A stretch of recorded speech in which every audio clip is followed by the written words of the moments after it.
Good morning student. आज हम बात करते हैं संविधान निर्माण में दक्षिणी अफ्रीका के संविधान की हमने चर्चा की थी। नेल्सन मंडेला के बारे में हमने जाना था भी। दक्षिणी अफ्रीका के अंदर जो अश्वेत लोग थे, वहाँ के जो मूल निवासी थे, उसमें रंग के आधार पर जो रंग भेद की नीति उनके अंग्रेज़ों के द्वारा अपनाई गई थी, उनमें नेल्सन मंडेला का जो योगदान था वो किस प्रकार रहा था। नेल्सन मंडेला के बारे में चर्चा आज हम करते हैं। नेल्सन मंडेला थे, वो दक्षिणी अफ्रीका के प्रमुख नेता थे। नेल्सन मंडेला दक्षिणी अफ्रीका के प्रमुख नेता थे और जिन पर गोरों की सरकार ने, अंग्रेजों ने देशद्रोह का मुकदमा लगाया था। किसका मुकदमा था? देशद्रोह। देशद्रोह की बात हमने पिछली वीडियो के अंदर की थी। जो किसी भी राष्ट्र के सिद्धांतों के विरुद्ध हड़ताल करते हैं या विरोध प्रदर्शन करते हैं, जो राष्ट्रीय हित के जो फैसले होते हैं उनके खिलाफ होते हैं, किसी भी सरकार के जो खिलाफ जो आवाज़ उठाई जाती है वो क्या है? देशद्रोह उनको माना जाता है। उन्हें और उनके जो अन्य नेता थे उनको 1964 के अंदर जेल, रंग भेद के चलते जो शासन के खिलाफ जो विरोध प्रदर्शन हुए थे उसके लिए आजीवन कारावास की सज़ा जो है उन्हें मिली थी। और अगले 28 वर्षों के दौरान वो जेल में रहे थे। और दक्षिणी अफ्रीका की जेल, जिसका नाम क्या था? रोबेन जेल में उन्हें कैद में रखा गया था। 28 वर्ष तक नेल्सन मंडेला को कैद में रखने के बाद में आखिरकार 26 अप्रैल 1964, 28 वर्ष के बाद में इन्हें रिहा किया गया था। और 26 अप्रैल 1964 को मध्य रात्रि को यानी आधी रात को जो है दक्षिण अफ्रीका गणराज्य का नया जो है झंडा लहराया था। और दक्षिणी अफ्रीका का ये जो नया झंडा था वो लाल झंडे के नाम से जाना गया था और एक लोकतांत्रिक राज्य बना। और नेल्सन जो मंडेला थे वहाँ के राष्ट्रपति बने थे। अब हम बात करते हैं दक्षिणी अफ्रीका के अंदर ANC की। ANC क्या है? ANC थी African national Congress. African national Congress को ANC बोला गया था। और ANC था वो एक प्रकार का क्या था? संगठन था जो सभी एक झंडे के नीचे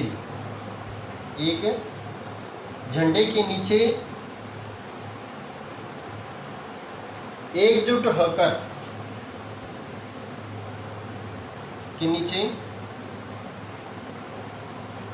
होकर उन्होंने पृथक्करण का जो नियम था, पृथक्करण के सिद्धांतों,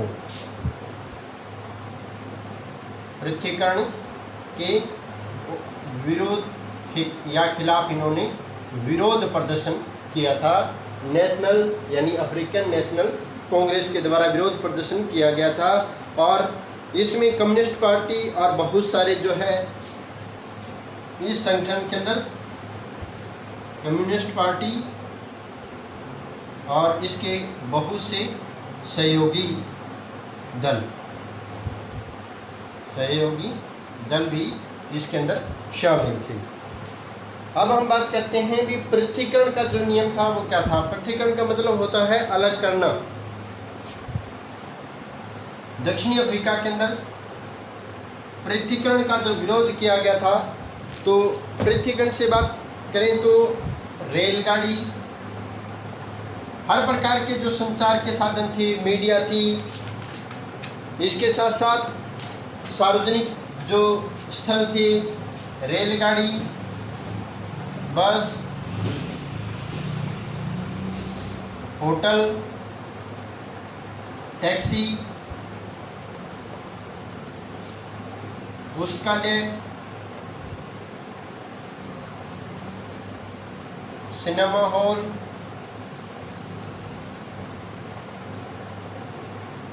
और बहुत से जो नाट्यगृह थे, समुद्र तट थे, तरणताल थे, सार्वजनिक जो शौचालय थे, यहाँ तक कि बहुत से कॉलेज और स्कूल तक के यहाँ इन क्षेत्रों के अंदर जो गोरे लोग होते थे, जो अंग्रेज थे, गोरे लोगों को अलग अलग प्रकार की जो है सुविधा,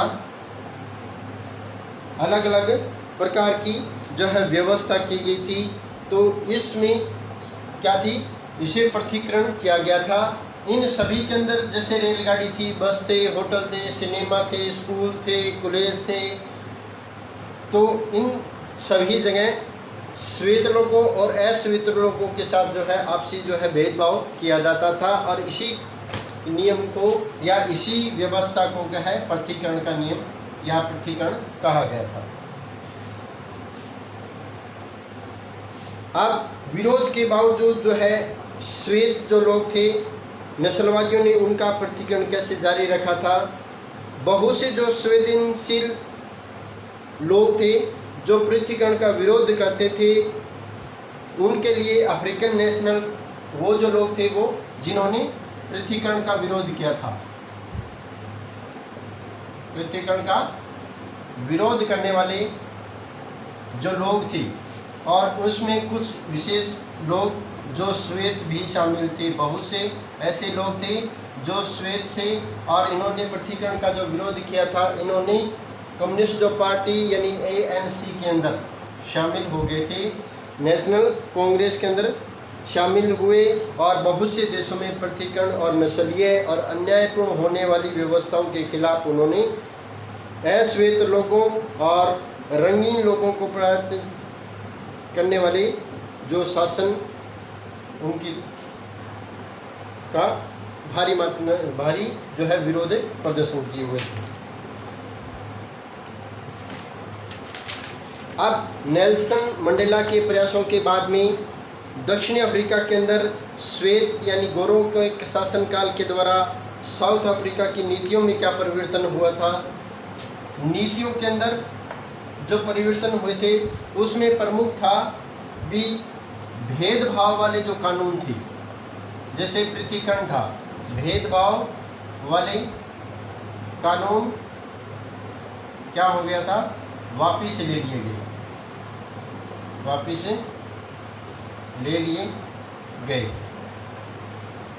इसके साथ साथ राजनीतिक जो दल थे, राजनीतिक दल, मीडिया, इन सब से उनकी पाबंदी जो है वो हटा दी गई थी। पहले पाबंदी थी, इन पर पाबंदी क्या थी, हटा दी गई थी। और 28 वर्षों जेल में रहने के बाद में जो है नेल्सन मंडेला को जो है आज़ाद किया गया था।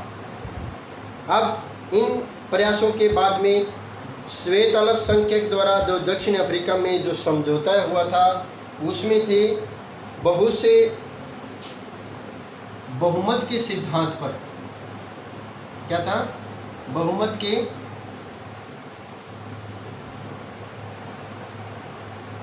के सिद्धांत, और एक व्यक्ति एक वोट, एक व्यक्ति एक वोट पर सहमति बन गई थी, और गरीब लोगों और मजदूरों के लिए कुछ बुनियादी जो अधिकार थे वो उनको दे दिए गए थे। स्वतंत्रता के से पूर्व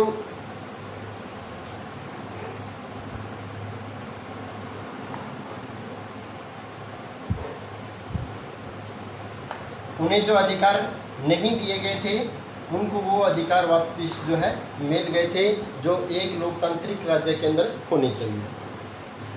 अब हम बात करते हैं स्वतंत्रता से पूर्व संविधान सभा के जो कुछ सदस्य थे उसके नामों की चर्चा हम करते हैं। कौन कौन से जो सदस्य थे जो भारतीय संविधान सभा के लिए निर्वाचित हुए थे, उसमें सबसे पहले संविधान सभा के सदस्य, सबसे पहले बात आते हैं जिनका नाम आता है वो है डॉक्टर राजेंद्र प्रसाद। डॉक्टर राजेंद्र प्रसाद, जिसने संविधान सभा का स्थायी क्या बनाया गया था, अध्यक्ष बनाया गया था। श्री दूसरे नंबर पे थे श्री जयपाल सिंह हैं,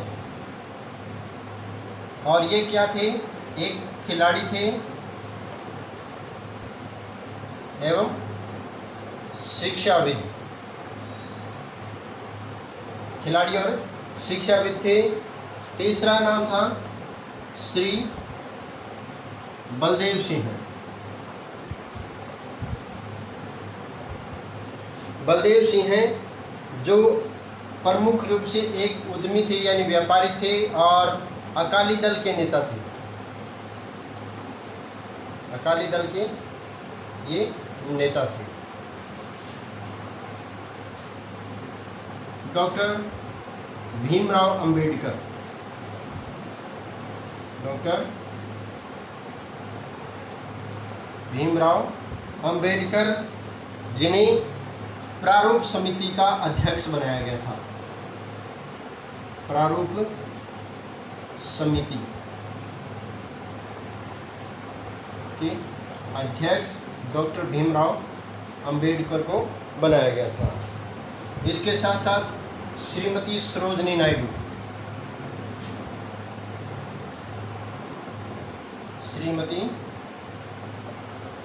सरोजनी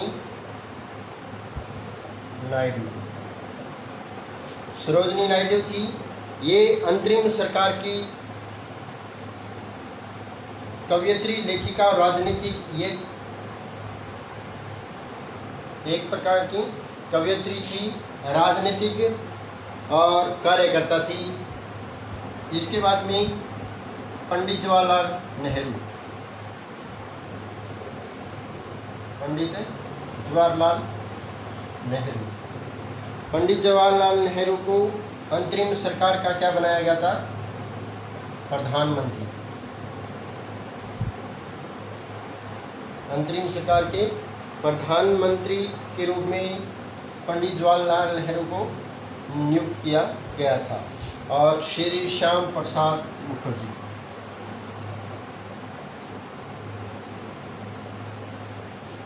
श्री श्याम प्रसाद मुखर्जी, ये थे शिक्षाविद और अधिवक्ता, अधिवक्ता के रूप में जाने जाते। तो ये थे संविधान सभा के जो सदस्य नियुक्त किए गए थे।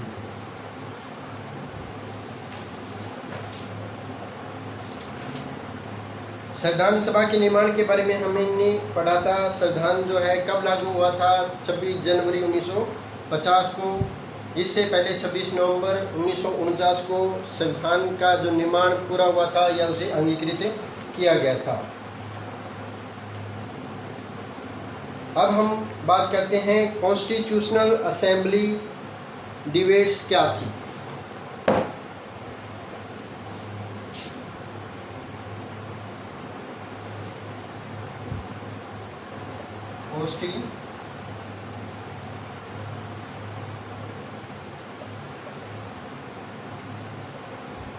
Constitutional assembly debate.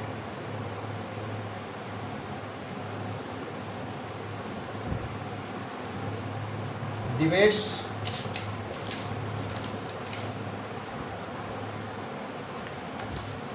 तो क्या था, संविधान सभा में जो प्रस्ताव थी,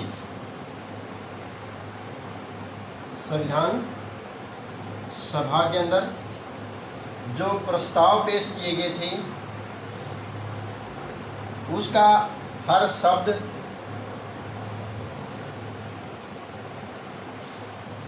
और वहाँ की गई प्रत्येक जो बात को क्या है 12 प्रकार के जो है मोटे मोटे दस्तावेज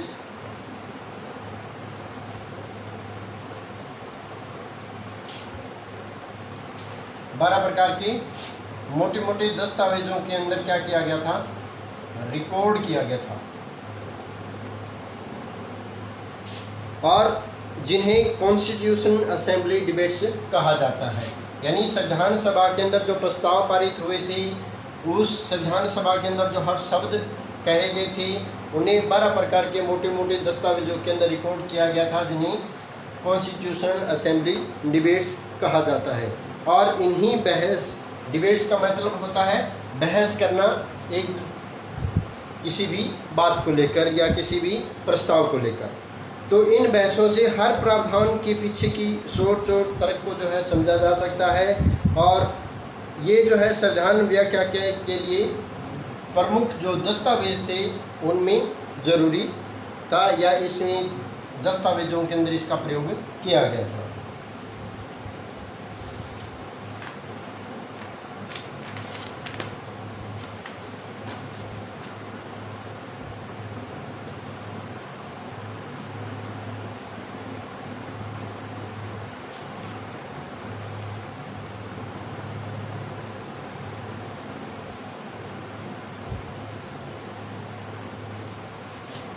और अब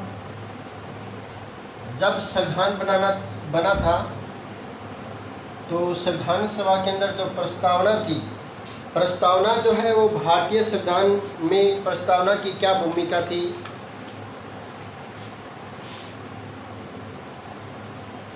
प्रस्तावना की भूमिका,